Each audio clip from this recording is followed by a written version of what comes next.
Praise the lord, హల్లెలూయా. బాగున్నారా? మరొకసారి దేవుడిచ్చిన అవకాశాన్ని బట్టి దేవునికి వందనాలు చెల్లిస్తున్నాను. మరో దేవుని వాక్యం వింటానికి సిద్ధంగా ఉన్నారా? Welcome you all to the hour of prayer, ప్రార్థన గడి అనే కార్యక్రమానికి మిమ్మల్ని ఆహ్వానిస్తున్నాం. మరి దేవునికి స్తోత్రం. మరి ఈరోజు దేవుని వాక్యం వింటానికి సిద్ధంగా ఉన్నారా? దేవుడు మహాకృపను మన పట్ల చూపించి ప్రతిరోజు ఈ అవర్ ఆఫ్ ప్రేయర్ కార్యక్రమం ద్వారా తన వాక్యమును ప్రకటిస్తానికి, తన సన్నిధిలో ధ్యానిస్తానికి, తన వాక్యమును ధ్యానిస్తానికి దేవుడు మన పట్ల కృప చూపిస్తున్నారు. మరి రోజు మీరు దేవుని వాక్యం చదువుతున్నారా? వ్యక్తిగతంగా ప్రార్థన చేస్తున్నారా? ఈరోజు చాలామంది వాక్యం చదవకుండానే దేవుని దీవెనలు పొందుకోవాలనుకుంటారు. అది ఎలా కుదురుతుంది? వాక్యం చదవాలి కదా. వాక్యం చదవనివాడు ఏ హృదయంలో అయితే దేవుని వాక్యం ఉండదో ఆ హృదయములో దురాత్మ ఉంటుంది. ఏంటండి, వాస్తవమే. ఈరోజు రక్షించబడిన వారు, బాప్తిజం పొందుకున్నవారు, దేవుని కోసం సేవ చేస్తానని చెప్పేవారిలో దయ్యాలు ఎందుకున్నాయి? ఎందుకున్నాయంటే దేవుని వాక్యం హృదయం లేదు కాబట్టి.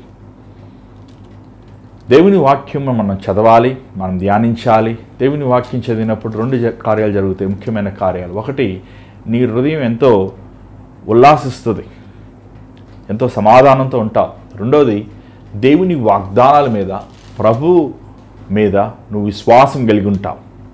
మరి ఈరోజు దేవుని వాక్యం వినటానికి సిద్ధంగా ఉన్నావా? బ్రదర్ ఒకసారి ఇక్కడ చూడండి. మరి ఈరోజు ఈ అవర్ ఆఫ్ ప్రేయర్ కార్యక్రమంలో ఒక ముఖ్యమైన అంశం మీకు చెప్పాలని ఆశిస్తున్నాను.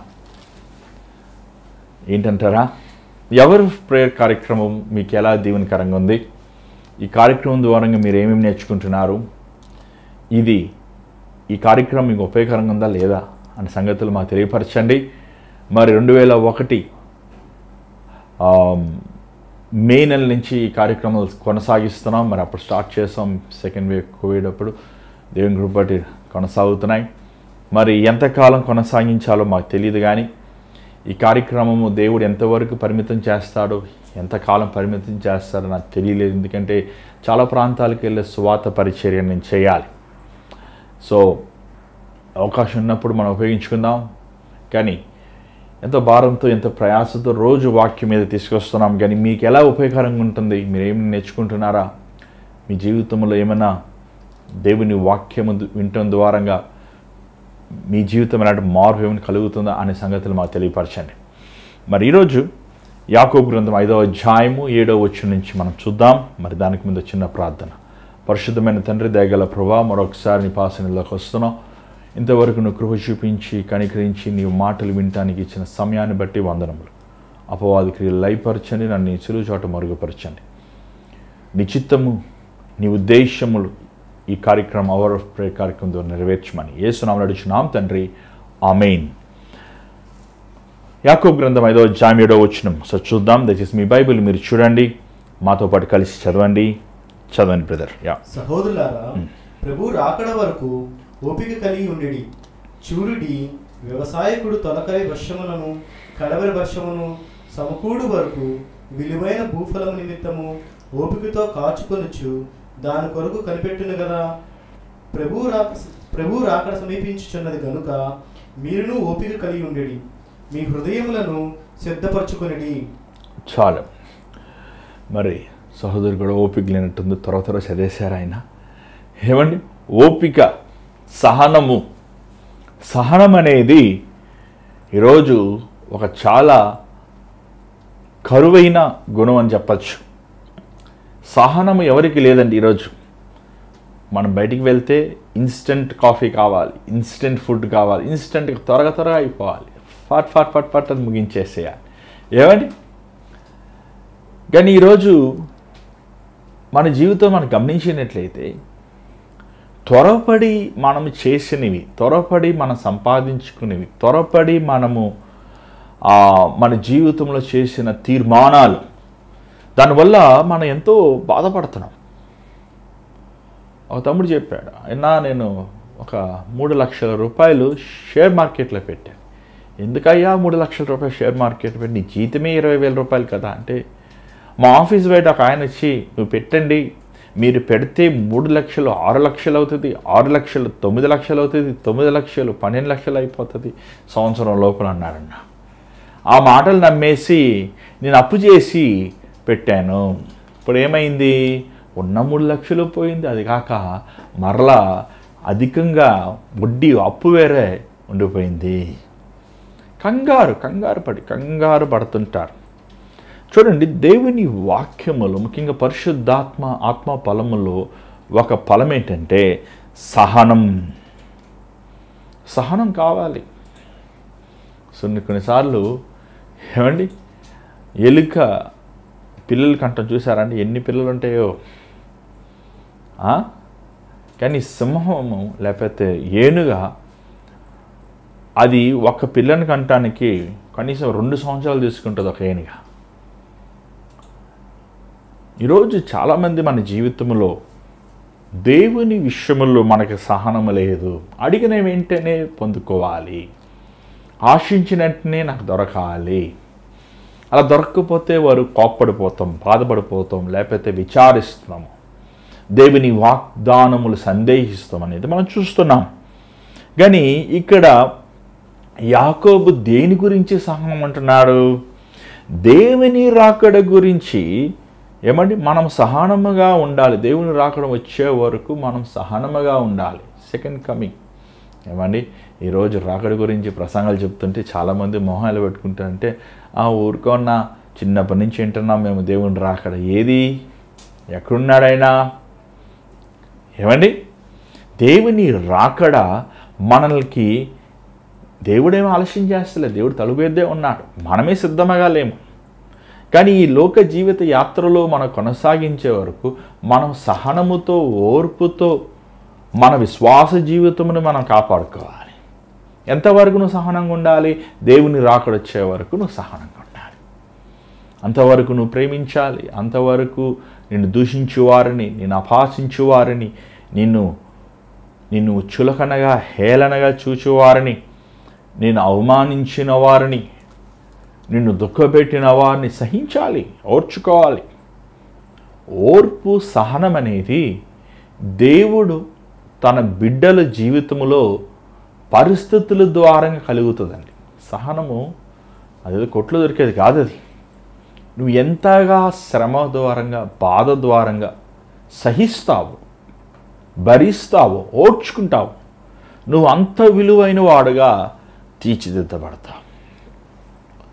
ఇక్కడ ఒక ఉదాహరణ యాకోబు చెప్తూ మనం చూస్తున్నాం. ఇక్కడ యాకోబు ఏమంటున్నాడంటే, ఒక రైతు ఏమండి తన విత్తనమును వేసినప్పుడు తను ఏ కాలం చూస్తాడంటే 2 కాలాలు రాయబడింది. చూడండి, చదవండి, అది 7వ వచనం. వ్యవసాయకుడు తొలకరి వర్షమును కడవరి వర్షమును సమకూడు వరకు విలువైన భూఫలమును నిత్యము ఓపికతో కాచుకొనుచు. ఏమంటే ఇక్కడ ఏమనుందంటే తొలకడి వర్షమును కడవరి వర్షము. తొలకడి, the first rain, the end rain. కానీ ఇంగ్లీష్ బైబిల్లో చాలా బాగుంది, అండ్ ఆటమ్ అండ్ స్ప్రింగ్. ఏమండి వర్షము ఎప్పుడు వస్తుంది? ఆటమ్ అంటే ఏంటండి? సమ్మర్. మనకి మే నెలలో కొన్నిసార్లు వర్షాలు వస్తుంటాయి. మరలా ఎప్పుడు వస్తుందండి? మరలా మనకి ఏప్రిల్ మేలో వస్తుంది, మళ్ళీ అక్టోబర్లో లేకపోతే నవంబర్ టైంలో మనకు వస్తుంటుంది. So April May is a first rain. దాని తర్వాత అక్టోబర్ నెలలో సెకండ్ రైన్. పంట వారు పండించేటప్పుడు ఒక రైతు ఈ కాలములు తన మనసులో పెట్టుకుని తను పంటను వేస్తారు. అంత మాత్రమే కాదు, ఆ వర్షం అనేది చాలా ముఖ్యం. అది పడాల్సిన సమయంలో పడాలి. ఏమంటే మనం మే నెలలో వస్తే ఈ మామిడికాయలు తింటుంటాం కదండి.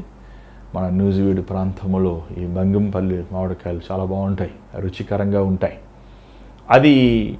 అది కరెక్ట్గా మీరు చూసినట్టయితే ఏప్రిల్లో వస్తుంటుంది కొన్నిసార్లు, కానీ అవి పుల్లగా ఉంటాయి.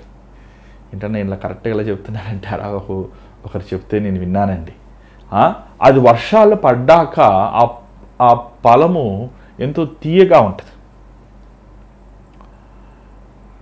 ఎలా ఒక రైతు పంటలో ఫలము ఫలించాలంటే సహనము కలిగి ఉన్నాడో, మనము కూడా దేవుని సేవలో, దేవుని రాజ్యములో మనము సహనం అనేది చాలా ముఖ్యమైనది అనేది యాకోబు సంఘాన్ని తెలియపరుస్తున్నాడు. అంత మాత్రమే కాదు, 8వ వచనం చూసినట్లయితే దయచేసి ఒకసారి చదవండి. ప్రభువు రాక సమీపించుచున్నది గనుక మీరును ఓపిక కలిగి ఉండుడి, మీ హృదయములను స్థిరపరచుకొనుడి. ఇక చూసినట్లయితే ఓర్పు కలిగి మీ హృదయములని స్థిరపరచుకోండి. ఎందుకు మీ ఓర్పు కలగాలి? స్థిరపరచుకోవాలి. స్థిరం అంటే దేన్ని స్థిరపరచుకోవాలి? స్థిరముగా ఉండండి. ఇంగ్లీష్ బైబిల్ చాలా బాగుంది, స్టాండ్ ఫర్మ్. స్థిరముగా ఉండండి. ఈ టర్కీలో భూకంపంలో వచ్చాక ఆ టర్కీ దేశస్తులు ఆ కూలిపోయిన బిల్డర్లందరినీ అరెస్ట్ చేశారండి. ఎందుకంటే వారు ఆ బిల్డింగ్ కట్టేటప్పుడు కట్టాల్సిన ఆ రూల్స్ అండ్ రెగ్యులేషన్స్ని వారు పాటించలేదంట. ఏమండి, వారు కొంతమంది ఇతర దేశం తప్పించుకుని ప్రయత్నిస్తున్నప్పటికీ వారిని పట్టుకొని చెరసాల్లో పెట్టారు. అలాగే నీ విశ్వాస జీవితము చూడండి, భూకంపం ఎప్పుడు వస్తుంది ఎవరికి తెలుసా? తెలియదు. అలాగే నీ విశ్వాస జీవితంలో నువ్వు సహనము, ఓర్పు, ఆశా నిగ్రహము, దయాళత్వము, మంచితనము, ప్రేమ, సమాధానము, సంతోషము అని ఈ ఫలములతో నీ విశ్వాస జీవితంని నువ్వు స్థిరపరచుకోవాలి. సాతాను ఎలాగ మనల్ని శోధిస్తాడో మనకు తెలియదు, కానీ సాతాను శోధనకి మనం సిద్ధపాటు ఉండాలి. ఏమండి, నువ్వు ఎప్పుడైతే పరిశుద్ధాత్మతో నింపబడి ఉంటావో నీ గుణము మారుతుంది. నీలో ఉన్న ఆ ఆదాము స్వభావం, ఆ కోపము, ఆ ద్వేషము, ఆ ఈర్ష్య, ఆ పగ, ఆ పాప సంబంధమైన సమస్తము తొలగిపోయి నీలో నవీన స్వభావం కలుగుతుంది. ఎందుకు మనం ఈ భూలోకంలో నవీన స్వభావం కలిగి ఉండాలి?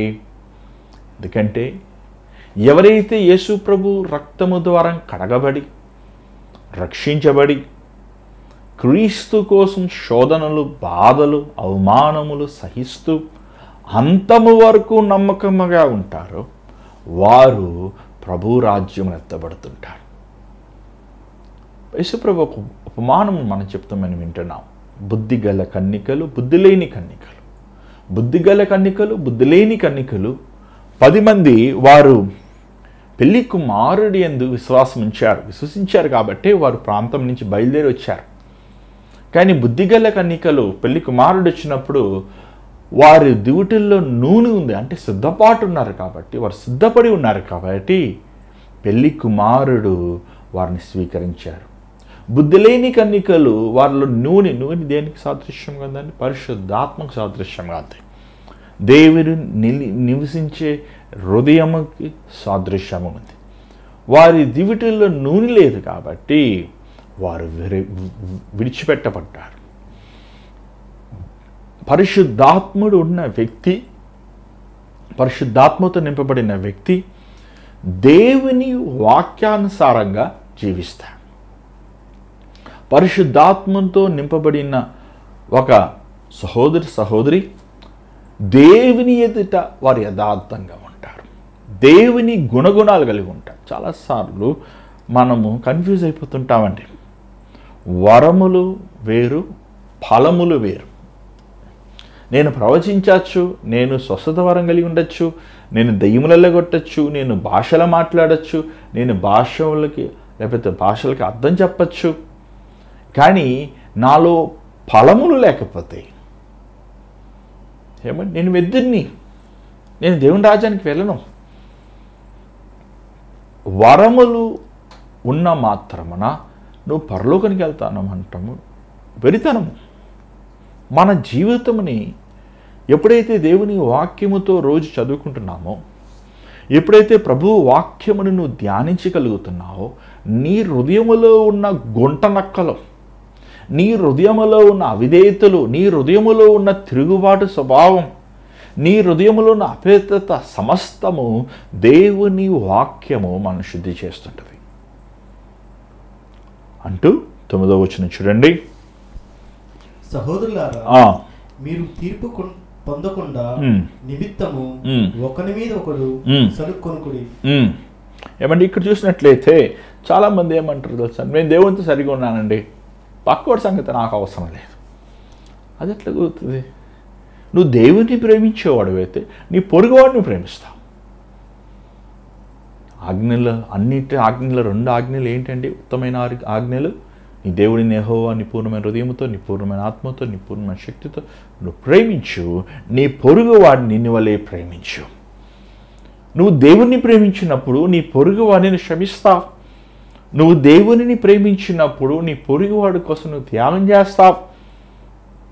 ఏమండి, ఈరోజు దేవుని బిడ్డలు అంటున్నారు, పరిశుద్ధాత్మతో నింపబడ్డాను అంటున్నారు, కానీ ఏమండి ఒకరితో ఒకరు సనిగుడు, ఒకరితో ఒకరు విసుగుదల, ఒకరిని ఒకరితో తీర్పు తీర్చుకుంటాం. ఏమండి, మనం ఎవరు ఒక వ్యక్తిని తీర్పు తీరుస్తాం, దేవుడు తీర్పు తీరుస్తాడు. ఏమండి, అక్కడ రాయబడిన చదవండి, ఎక్కడ ఆపారు అక్కడ నుంచి చదవండి. ఇదిగో న్యాయాధిపతి వాకిట నిలిచి ఉన్నాడు. ఏమంటే న్యాయాధిపతి వాకిట్ అండ్ డోర్, తలుపు దగ్గర ఉన్న వ్యక్తి ఇంట్లో వస్తానికి ఎంతసేపు అండి? మన ప్రభువు తలుపు దగ్గర ఉన్నాడు. ఎందుకున్నాడు? ఆయన న్యాయాధిపతిగా వస్తున్నాడు, గొర్రె పిల్లగా రావట్లేదు, లేకపోతే ఏమండి ఒక పేదవాడుగా రావట్లేదు ఈసారి, కానీ ఈసారి ఆయన ఒక సింహంలాగా రాబోతున్నాడు, న్యాయాధిపతిగా రాబోతున్నాడు, రాజులు ప్రభులుగా రాబోతున్నాడు. ప్రతి ఒక్క మానవుణ్ణి తీర్పు తీరుస్తానికి వస్తున్నాడండి ప్రభు. దేవుడు తీర్పు తీరుస్తాడు ఖచ్చితంగా, మన అందరినీ ప్రభు తీర్పు తీరుస్తాడు. ఏమండి, తలుపు దగ్గర నుంచి ఇంటి లోపలికి వస్తానికి ఎంత సమయం ఉంది? అంచె దినముల్లో మనం ఉన్నాము. ఏమండి అంటూ 10వ వచనం దయచేసి చదవండి. నా సహోదరులారా, ప్రభువు నామమున బోధించిన ప్రవక్తలను శ్రమానుభవమునకు ఓపికను మాదిరిగా పెట్టుకొనడి. సహించిన వారిని. ఇక్కడ యాకోబు ఒక చాలా చక్కని మాట చెప్తున్నాడు. ఎవరిని మనము మాదిరిగా పెట్టుకోవాలి? ఏమండి, ఈరోజు ఎవరిని మాదిరిగా పెట్టుకోవాలి? ఎవరిని మాదిరిగా పెట్టుకుంటున్నావు? నువ్వు బైబిల్ చదివితేనే కదా అర్థమవుతుంది ఎవరిని మాదిరిగా పెట్టుకోవాలని. చాలా లైట్ ఫ్లిక్కర్ అవుతుంది చూడండి కొంచెం. ఎవరిని మాదిరిగా పెట్టుకుంటున్నారు మీరు? అవునండి, ఆ పాస్టర్ గారిని మాదిరిగా పెట్టుకుంటున్నాం. ఏ పాస్టర్ గారు? అదే గంతులేస్తున్నారు ఆ పాస్టర్ గారు. ఏ పాస్టర్ గారు? అదేనండి సినిమా పాటలు దేవుని పాటలుగా మార్చిన పాస్టర్ గారు. ఎవరండి? ఎవరిని మాదిరిగా పెట్టుకున్నారు? అదేనండి. ఏమండి, ఎవరిని మనం మాదిరిగా పెట్టుకోవాలి? యేసు ప్రభు శిష్యులని, బైబిల్లో ఉన్న ప్రవక్తలని మనం మాదిరిగా పెట్టుకోవాలి. బైబిల్లో చదివితేనే కదా మత్తయి, ఏమండి లూకా, పౌలు, పేతురు, తీతు, ఏమండి యోహాను, కొత్త నిబంధనలో ఏలియా, పాత నిబంధనలో ఏలియా, అబ్రహాము, దావీదు, వాళ్ళు ఉన్న మంచి మనం తీసుకుని వారి మాదిరిగా మనం పెట్టుకోవాలి. వాళ్ళని చెడ్డ దేవుడు పెట్టాడంటే అలాగ మనం ఉండకూడదు. ఈరోజు క్రైస్తవులకు ఒక మాదిరి లేరండి. ఎవడికి ఏది తోస్తే అదే. మొన్న ఒక ఆయన ఫోటో వాళ్ళ ఇంట్లో పెట్టుకున్నారు. ఎవరండి అండి? ఈయన మా పాస్టర్ గారు అన్నారు. ఏంటయ్యా పాస్టర్ గారు అంటున్నారు? పాప్ స్టార్లా ఉన్నారు ఏంటయ్యా? ఏమండి జుట్లు పెంచుకొని కళ్ళజోడు పెట్టుకొని ఏంటి గందరగోళం? ఎవరిని మనం వెంబడిస్తున్నాం ఈరోజు ఎవరికి వారికి ఇష్టమైన వారిని క్రైస్తవ లోకములు వెంబడిస్తున్నారు. కానీ మనకి యేసే ప్రాధాన్యత. దాని తర్వాత యేసు ప్రభు శిష్యులు, యేసు ప్రభు ప్రవక్తలు, యేసు ప్రభు కోసం హతసాక్షులైన విశ్వాసులు ఎలాగ వారు ప్రభువుని ప్రేమించారో దానికంటే రెట్టింపు మనం ప్రేమించాలని వారిని మనం సాదృశ్యముగా ఉంచుకోవాల్సిన బాధ్యత ఉంది. అందుకే బైబిల్ చదవాలి. యాకోబు అదే మాట అంటున్నాడు. ఏమండి? Example of patience in the face of suffering. Suffering అనేది ఏమండి? శ్రమలో సహనం. శ్రమలో సహనం అంటారా, లేకపోతే సహనములో ఉన్న శ్రమ అంటారా? సహనములో ఉన్న ఎక్కువ సహనం ఉన్నా కూడా శ్రమే. శ్రమలో కూడా సహనం కావాలి, ఓర్పు కావాలి. తిట్టినా, కొట్టినా, అవమానించిన, నిందించిన, దూషించిన, నిన్ను హేళనగా మాట్లాడినా, నిన్ను చులకనగా చూసినా నువ్వు మౌనముగా ఉండగలిగితే నువ్వు ఉత్తమైన వాడివి. దాని తర్వాత 11వ వచనం చూడండి. సహించిన వారిని ధన్యులు అనుకునుచున్నాము కదా, మీరు యోబు యొక్క సహనమును గూర్చి వింటిరి. ఆయన ఎంతో జాలియు కనికరమును గలవాడని మీరు తెలుసుకొని ఉన్నారు. నా సహోదరులారా, ముఖ్యమైన సంగతి ఏదనగా ఆకాశము తోడు గాని భూమి తోడు గాని మరి దేని తోడు గాని ఒట్టు పెట్టుకొనక మీరు తీర్పు పాలు కాకుండా నట్లు అవునంటే అవునని కాదంటే కాదని ఉండవలెను. ఇక్కడ యాకోబు చూసినట్లే యోబుని ఒక మంచి సహనంకి ఉదాహరణకు తీసుకుని, యోబు ఎలాగా తన బిడ్డలు చచ్చిపోయారు, తన ఆస్తి పోయింది, తన పనివారు మరణించారు, తన ఆరోగ్యం కృషించిపోయింది, సమస్తం పోయినప్పటికీ దేవుడు ఇచ్చాను, దేవుడు తీసుకున్నాడు. ఆ శ్రమలో కూడా ఎలా దేవుని దూషించుకున్న శ్రమలో కూడా దేవుని యందు నిరీక్షణ కలిగి ఉన్నాడు. అలాంటి నిరీక్షణ కలిగి ఉన్నప్పుడు దేవుడు నిశ్చయముగా నీ మీద కృప చూపిస్తాడు. ఎలా యోబు 140 సంవత్సరాలు బతికాడు, ఏమంటే 4 తరముల వరకు జీవించాడు, నిండి వృద్ధాప్యంలో మరణించాడు, పోగొట్టుకుని అన్నింటికంటే రెట్టింపు పొందాడు. సో ఆ సహనముకు ఉన్న ఆ నువ్వు సహించినప్పుడు ఆ సహనముకు రావలసిన ఫలము నువ్వు అనుభవిస్తావు అనేది యాకోబు చెప్తున్నాడు. చెప్తూ చివరిగా ఏమంటున్నాడంటే, చివరి కాదండి 12వ వచనం ఏమంటున్నాడంటే, ఏమండి మీరు 12వ వచనం ఒకసారి చదవండి. నా సహోదరులారా, ముఖ్యమైన సంగతి ఏదనగా ఆకాశం తోడు గాని భూమి తోడు గాని మరి దేని తోడు గాని ఒట్టు పెట్టుకొనక మీరు తీర్పు పాలు కాకుండా అవునన్నట్టుగానే అవునును కాదన్నట్టుగానే కాదని ఉండవలెను. ఏమంటే ఇక్కడ మనం చూసినట్లయితే దేవుడు ఆది కాండంలో మనం చూస్తున్నాం, ఏమండి బైబిల్లో మనం చూస్తున్నాం ఎంతోమంది దేవుని మీద లేకపోతే దేవుని తోడు అంటాం, లేకపోతే ఏమంటే ప్రామిస్ చేస్తుంటారు. మన కోర్టుకి వెళ్ళినా సరే బైబిల్ పెట్టి మనం ప్రామిస్ చేయాలి, నేను మాట్లాడేది సత్యమే, నేను అబద్ధం కాదని. కానీ అలాగ మనము తోడు చెప్పకూడదు, అలా ప్రామిస్ చెప్పాలి. ఎస్ అంటే ఎస్, నో అంటే నో. ప్రాబ్లం ఏంటంటే ఈరోజు మనుషులు నోరు తెరిస్తే నిజం మాట్లాడలేకపోతున్నారు. నిజం మాట్లాడు. ఒక ఆయన అన్నాడు, ఎందుకయ్యా నిజం మాట్లాడమంటే, నేను నిజం మాట్లాడితే ఎదుటి వ్యక్తి బాధపడతాడన్నా, అందుకే నేను మాట్లాడాను. ఏంటంట నువ్వు నిజము మాట్లాడకపోతే దేవుడు బాధపడుతున్నాడు కదా, నీకు నోరిచ్చింది ఎవరు? ఏమంటే చాలామంది చాలా తెలివైన వారు, నువ్వు వస్తానంటారు, రారు. చేస్తానంటారు, చేయరు. మనము దేవుని దృష్టిలో అబద్ధికులుగా అవుతున్నాం కదా. నీ అవును వస్తానంటే చేస్తానంటే చేయనంటే చెయ్యి. నీ మాట కాపాడుకో. యేసు ప్రభు ఇదే మాటలు మత్తయి సువార్త 5వ అధ్యాయం 34వ వచనం చూస్తున్నాం. చదవండి, 5వ అధ్యాయం 34 నుంచి 37 చదవండి.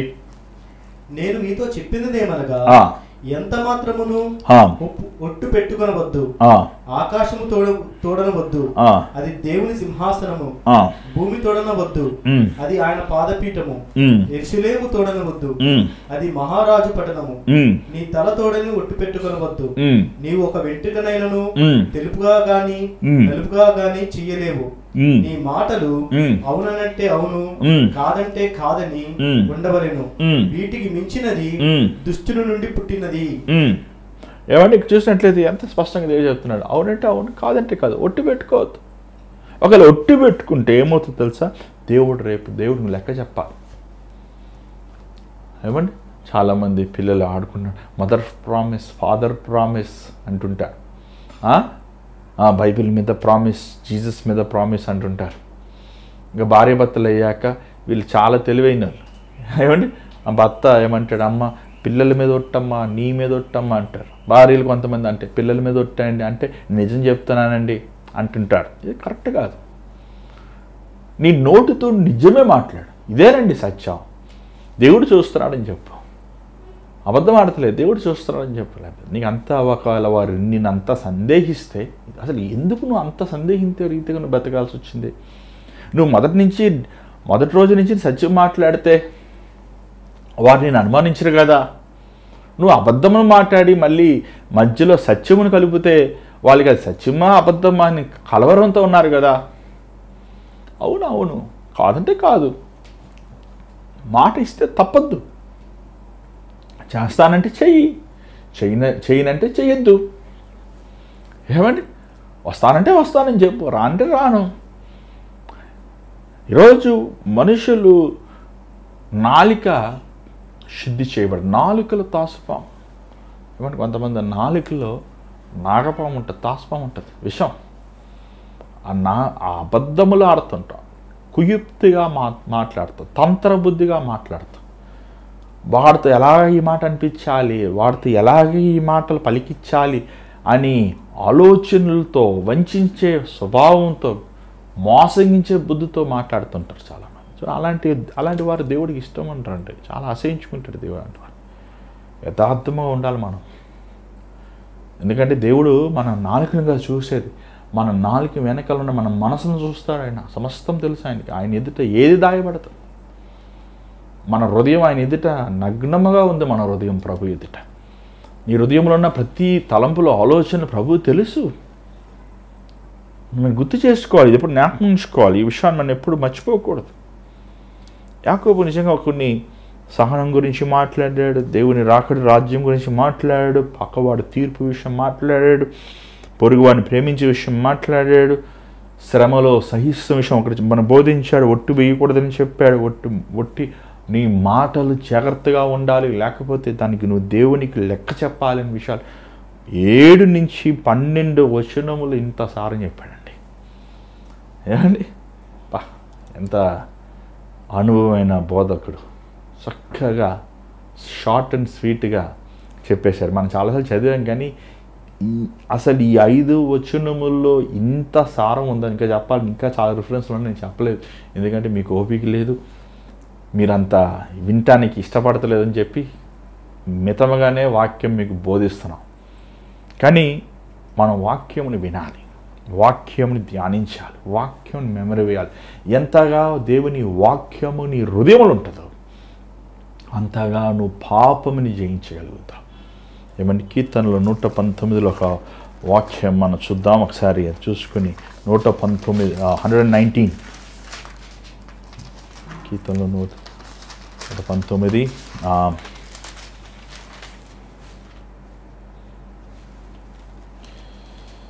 మనకి అంత చదువుతానికి సమయం లేదు, కానీ మనం జస్ట్ ఒక 2 వాక్యాలు చూద్దాం.